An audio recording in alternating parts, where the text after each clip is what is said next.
International ई waste day के बारे में डिस्कस करेंगे इस लेक्चर में। ई वेस्ट का मतलब होता है इलेक्ट्रॉनिक वेस्ट। जो इलेक्ट्रॉनिक कोई भी वस्तुएं हैं, प्रोडक्ट हैं, जैसे आपके घर में टीवी है, फ्रिज है, या आपका मोबाइल है, या आपके घर में फैन है, पंखा, कोई भी इलेक्ट्रॉनिक्स या इलेक्ट्रिकल गुड्स, कोई भी, जिनसे क्या है, ये जब खराब हो जाते हैं तो इन्वायरमेंट में ये पड़े रहते हैं ऐसे ही। इनसे बहुत सारी मेटल निकलती हैं, धातु निकलते हैं, बहुत सारे केमिकल होते हैं इसमें, वो निकलते हैं जो इन्वायरमेंट को नुकसान पहुंचाते हैं, हमारे पर्यावरण को, सॉइल वगैरह को, जो मिट्टी होती है उसको प्रदूषित कर देते हैं, ग्राउंड वाटर को भी प्रदूषण, ये ग्राउंड वाटर तो को भी पॉल्यूटेड कर देते हैं, जो ग्राउंड वाटर होता है। तो बहुत सारे इनसे नुकसान होते हैं, वो नुकसान देखेंगे क्या होता है इससे। और बहुत सारी मेटल इनसे निकलती हैं जो वेस्ट हो जाती हैं, जिनकी वजह से नए प्रोडक्ट बनाए जा सकते हैं। तो हर साल 14 अक्टूबर को इंटरनेशनल ई वेस्ट डे 2018 से मनाया जा रहा है, ऑब्जर्व किया जाता है, ताकि लोगों में जागरूकता फैलाई जाए, अवेयरनेस फैलाई जाए ई वेस्ट के रिगार्डिंग। ई वेस्ट में देखो, जो भी इलेक्ट्रॉनिक वेस्ट होता है, जो भी प्रोडक्ट होता है, मान लो मोबाइल खराब हो गया या कोई आपका इक्विपमेंट खराब हो गया, उसमें बहुत सारे वैल्यूएबल रॉ मटेरियल होते हैं, मतलब कीमती रॉ मटेरियल होते हैं, इंपॉर्टेंट मेटल्स होती है, जिन्हें और कई सारे प्रोडक्ट बनाने के लिए यूज किया जा सकता है। जैसे देखो, इंडियम निकलता है इनसे, ये नियोडाइमियम निकलता है, ये पैलाडियम होता है, कोबाल्ट होता है, और गोल्ड भी होता है। गोल्ड भी यूज होता है इन इलेक्ट्रॉनिक्स और इलेक्ट्रिकल प्रोडक्ट में, जो यूज हो सकता है। तो कितना ई वेस्ट जनरेट होता है पूरे वर्ल्ड में हर साल? 2019 की ये रिपोर्ट है ग्लोबल ई वेस्ट मॉनिटर की। 53.6 मिलियन टन, 1 मिलियन में 10 लाख होता है, 10 लाख से मल्टीप्लाई कर लोगे तो करोड़ में आ जाएगा ये। तो इतना वेस्ट 2019 में निकला है, और 2014 से 21% ज़्यादा निकला है, ये 21% इंक्रीज हो गया है ई वेस्ट। और अगर इसी रेट से ये वेस्ट, ई वेस्ट बढ़ता रहा, इन्वायरमेंट में फेंकते रहे लोग, तो ये 2030 तक आते आते 74 मिलियन टन जनरेट होगा ई वेस्ट।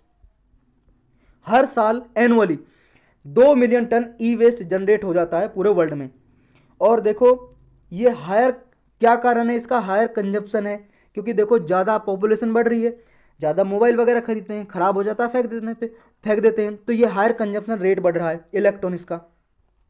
जो लाइफ साइकिल है इनकी बहुत ही शॉर्टर हो गई है, प्रोडक्ट की बहुत ज़्यादा शॉर्ट समय के लिए होता है। मान लो 1-2 साल यूज किया मोबाइल वगैरह या कोई टीवी फ्रिज, फेंक दिया। लिमिटेड रिपेयर ऑप्शन, देखो रिपेयर ऑप्शन भी बहुत ही कम है। आपने देखा होगा मोबाइल ख़राब हो जाता है तो उसे उसी तरीके से दोबारा से रिपेयर नहीं किया जा सकता, आप उसमें कितने ही रुपए लगा लो, फिर भी आप लगाओगे 2 महीने बाद फिर ख़राब हो जाएगा। तो ये लिमिटेड रिपेयर ऑप्शन है। जो कंपनियां ये बनाती हैं प्रोडक्ट, जैसे मोबाइल वगैरह या टीवी फ्रिज, और अपने रिपेयर सेंटर नहीं खोलती ताकि दोबारा से उन्हें रिपेयर किया जा सके, नया खरीदने की ज़रूरत ही ना पड़े, तो ये इनका भी अभाव है।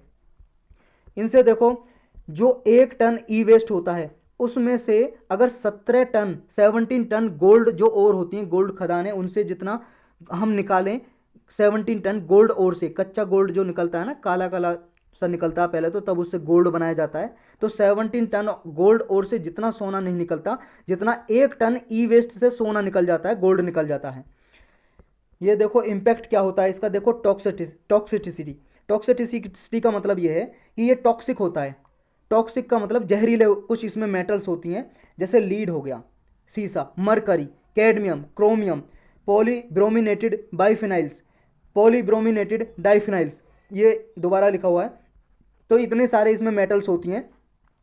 ये टॉक्सिसिटी के लिए, मतलब टॉक्सिसिटी बढ़ा देता है इन्वायरमेंट में, जहरीली मेटल्स वगैरह होती हैं जो इन्वायरमेंट को नुकसान पहुंचाती हैं। ह्यूमन की हेल्थ पे भी इफेक्ट पड़ता है, सीरियस इलनेस हो जाती है, बीमारी हो जाती है बहुत सारी, लंग कैंसर हो जाता है, इनमें से जो केमिकल्स वगैरह निकलते हैं अगर वो ह्यूमन के अंदर सांस के द्वारा जाती हैं तो रेस्पिरेटरी प्रॉब्लम हो जाती है, सांस की बीमारी वगैरह, ब्रेन डैमेज हो जाता है, ब्रोंचाइटिस हो जाता है। ऐसी बहुत सारी जो टॉक्सिक फ्यूम्स वगैरह निकलते हैं, केमिकल्स वगैरह निकलते हैं हैवी मेटल्स वगैरह से, उनको जब इनहेल करते हैं, सांस लेते हैं, अंदर चले जाते हैं बॉडी में, तो इनकी वजह से हमारी बॉडी को नुकसान होता है। इफेक्ट ऑन इन्वायरमेंट, इन्वायरमेंट को नुकसान पहुंचाते हैं, ग्राउंड वाटर को पॉल्यूशन कर देते हैं, पॉल्यूटेड कर देते हैं, सॉइल का एसिडिफिकेशन कर देते हैं, बहुत सारे एसिड होते हैं इसमें, ये ई वेस्ट जो निकलते हैं तो सॉइल में एसिड की मात्रा बढ़ा देते हैं।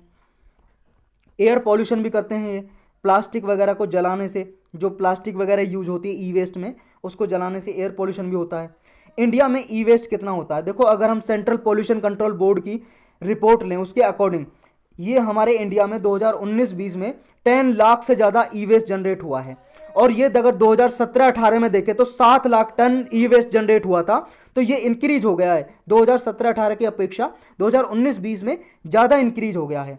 तो ई वेस्ट भी ज़्यादा जनरेट हो रहा है। 2018 में मिनिस्ट्री ऑफ इन्वायरमेंट ने ये ट्राइब्यूनल है उसको बताया था कि जितना भी इंडिया में ई वेस्ट जनरेट होता है उसका 95% को हम नॉर्मली जो इनफॉर्मल सेक्टर होते हैं वो रिसाइकल कर लेते हैं, लेकिन इसको क्या है बहुत सारे बर्न भी करते हैं, अनसाइंटिफिक तरीके से जला देते हैं जिसकी वजह से पॉल्यूशन होता है, और इसे एसिड में डिजोल्व कर लेते हैं। एसिड होता है उसमें डुबा देते हैं, उसका मतलब डिस्पोज करने के लिए ऐसे तरीके अनसाइंटिफिक तरीके यूज करते हैं इसको स्क्रैप करने के लिए, तोड़ने के लिए, मतलब डिस्ट्रॉय करने के लिए ई वेस्ट को। इंडिया ने कौन कौन से इफर्ट किए हैं कि ई वेस्ट को मैनेज किया जाए अच्छे से हमारे देश में। इंडिया ने देखो 2011 में कानून बनाया, लॉ बनाए, रूल्स बनाए उसके थ्रू 2011 के, इसके थ्रू जो भी ऑथराइज्ड डिसमेंटलर है या रिसाइकलर है जो भी ई वेस्ट को कलेक्ट करता है घरों से, कहीं से, इन्वायरमेंट से, कहीं से भी इकट्ठा करता है तो उसको डिसमेंटल करता है, डिस्ट्रॉय करता है, दोबारा से रिसाइकल करता है, तो ये ऑथराइज्ड डिसमेंटल और रिसाइकलर होते हैं वो ही कलेक्ट कर सकते हैं। ये 2011 के लॉ के अकॉर्डिंग है, रूल के अकॉर्डिंग है। फिर ई वेस्ट मैनेजमेंट रूल बनाए 2016 में। 2011 के जो रूल थे वो खत्म कर दिए, रिप्लेस कर दिया, इनको सप्रेस कर दिया, और ये ई वेस्ट मैनेजमेंट रूल 2016 अभी लागू है हमारे देश में। Ministry of environment, forest and climate change ने ये नोटिफाइड किए रूल। इनके अंदर 21 से ज़्यादा प्रोडक्ट रखे गए हैं शेड्यूल 1 में। इसकी लिस्ट है रूल्स की शेड्यूल 1। उसमें जैसे देखो ये CFL होता है, CFL जो आपके घरों में लाइट होती है ना, LED लाइट तो अब यूज होती है, इससे पहले CFL यूज हुआ करती थी, कॉम्पैक्ट फ्लोरोसेंट लैंप। ये जो लाइट होती हैं या और कोई ऐसे लैंप होते हैं जिनमें मरकरी होता है, ये भी इनमें इंक्लूड है 21 प्रोडक्ट में। इनके लिए कुछ रूल्स हैं। और पहली बार देखो ये जो प्रोड्यूसर है उसको एक्सटेंडेड प्रोड्यूसर रिस्पॉन्सिबिलिटी ये इस प्रिंसिपल के अंदर लाया गया। इस EPR का मतलब एक्सटेंडेड प्रोड्यूसर रिस्पॉन्सिबिलिटी का मतलब होता है कि जो भी मान लो फैक्ट्री है, ये कंपनी है, एक कंपनी बना रही है कोई भी प्रोडक्ट, मोबाइल या कोई भी फ्रीज, टीवी, इलेक्ट्रॉनिक या इलेक्ट्रिकल प्रोडक्ट बना रही है कोई भी, तो ये जो भी प्रोडक्ट बनाती है इसकी रिस्पॉन्सिबिलिटी है कि वो जब खराब हो जाएगा टीवी या कोई भी मोबाइल वगैरह फेंकेंगे इन्वायरमेंट वगैरह में जो भी पड़ा रहेगा, वो उसको कलेक्ट करने की जिम्मेदारी किसकी है, इसकी है प्रोड्यूसर की, ए कंपनी की। तो ये है एक्सटेंडेड प्रोड्यूसर रिस्पॉन्सिबिलिटी, मतलब जो प्रोड्यूसर है, जो बना रहा है, बनाने वाले की रिस्पॉन्सिबिलिटी है, जिम्मेदारी है, वो ही कलेक्ट करे, ये ई वेस्ट वगैरह को कलेक्शन वो ही करेगा। और भी कई सारे हैं जैसे सेपरेट प्रोड्यूसर रिस्पॉन्सिबिलिटी ऑर्गेनाइजेशन है, इनके थ्रू वेरियस प्रोड्यूसर हैं जो वो कलेक्ट करते हैं ई वेस्ट वगैरह को ताकि इन्वायरमेंट में अच्छे से डिस्पोज किया जा सके। और एक देखो इसके अंदर है जो 2016 के रूल्स हैं उनके अंदर है डिपॉजिट रिफंड स्कीम। ये डिपॉजिट रिफंड स्कीम एक ऐसी स्कीम है जब भी मान लो आप किसी इलेक्ट्रॉनिक कोई सामान खरीदने जाओगे किसी शॉप से, दुकान से, कहीं से भी, तो ये आप पे एक्स्ट्रा चार्ज ले लेगा, या प्रोड्यूसर जो कंपनी है वो एक्स्ट्रा चार्ज ले लेगा किसी रिटेलर को बेचने के। जब बेचेगा, मान लो ये शॉप वाला है, ये शॉप वाला किसी फैक्ट्री से माल खरीदता है, ये कोई फैक्ट्री है एक्स फैक्ट्री, एक्स से खरीदता है माल ए शॉप वाला, ये दुकानदार है, तो जब ये खरीदेगा दुकानदार तो ये इस एक्स से कुछ एक्स्ट्रा पैसे लेगा। मान लो इसने टीवी खरीदा, टीवी की कीमत तो थी 10,000 लेकिन इसने ले लिए 12,000। अब इसने कहा कि भाई साहब मैं 12,000 लूँगा, लेकिन 2,000 रुपये जब मान लो टीवी आप खरीद रहे हो किसी कस्टमर को दोगे आप आगे, तो उससे कहना कि टीवी जब खराब हो जाए, कुछ भी हो जाए, तो वापस मुझे ही कर के जाना।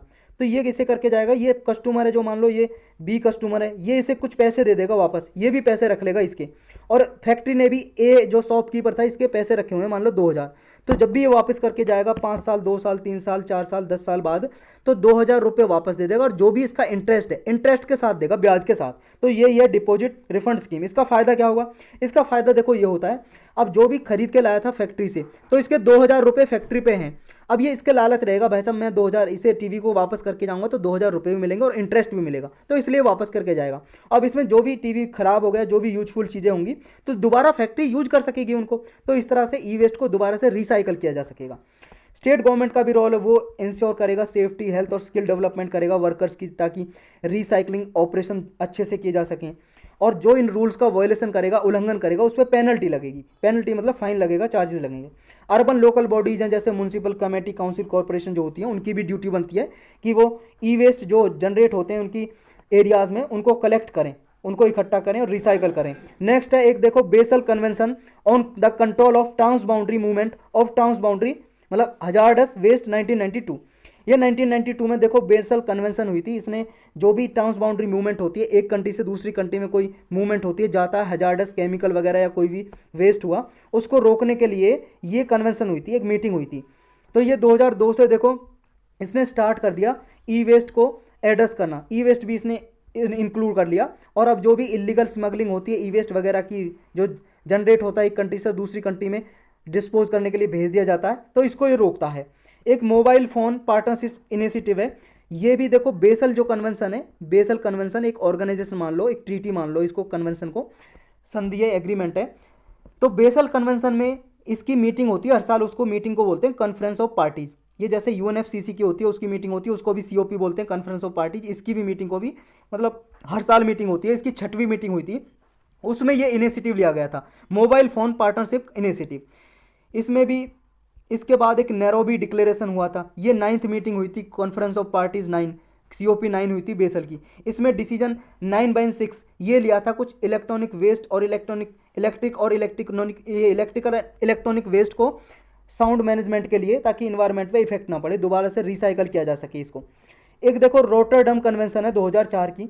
इसने भी देखो जो इन्फॉर्मेशन है वो एक्सचेंज करना इसका मेन काम है, कि जो भी हजार्डस केमिकल्स वगैरह होते हैं या पेस्टिसाइड या इंडस्ट्रियल केमिकल्स होते हैं जो ई वेस्ट से भी जो निकलते हैं, इनके बारे में ये इन्फॉर्मेशन एक्सचेंज करता है रोटरडम कन्वेंशन। रोटरडम कन्वेंशन भी एक ट्रीटी समझ लो, संधि समझ लो, एग्रीमेंट समझ लो।